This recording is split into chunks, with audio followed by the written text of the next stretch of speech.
Everyone, কেমন আছে? Good morning. সকাল সকাল স্নান কমপ্লিট, আর এই যে গাল দিয়ে যেন কেটটা বেরিয়েছে। তো হরে কিছু রাতে চলো ভিডিওটা শুরু করা যায়। আজকের ভিডিওতে কিন্তু অনেক মজা আছে, তাই পুরো ভিডিওটা দেখতে কেউ মিস করো না। তো সকালবেলায় দেখছো আমার প্রথম ডিউটি পালন করে চলে আসলাম, মানে দুদান্তে গেছিলাম। এইবার আমার শাশুড়ি মা আমাদের দুজনকে একটা জিনিস দিয়েছে, আমার ননদ আর আমি ছিলাম।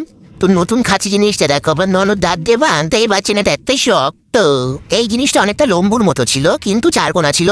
তো আমার ননদ তো খেতেই পাচ্ছিল না, খেতে খেতে অর্ধেক পড়ে যাচ্ছিল। আমিও চেষ্টা করলাম, মা আমি একবারে খেয়ে নিয়েছি। বাপরে, ভাবা যায় তেমন আমার দাঁত বেশি শক্ত।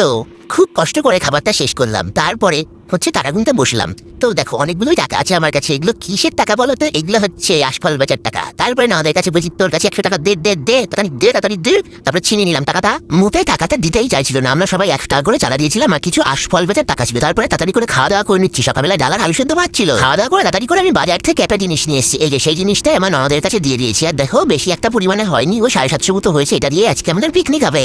এই জিনিসটা দিনে দিনে এত দাম বেড়ে চলেছে, এই জিনিসটা হয়তো আর আমাদের কপালে জুটবে না। মানে এত দাম দিয়ে একদিনে এই খাবার কিনা আমাদের পক্ষে সম্ভব নয়। আমরা গরিব মানুষ।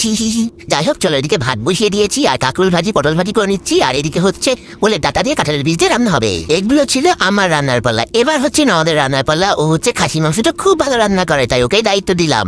তো এদিকে দেখো আমার মেয়ে কি সেজেছে। তারপরে দেখি মাংসটাও প্রায় হয়ে গেছে, আর খিদেটাও বেড়েছে। তো আজকের মেনু এইগুলোই ছিল। এখন খাওয়া দাওয়া করবো, দেখাবে পরের ভিডিওতে। টাটা।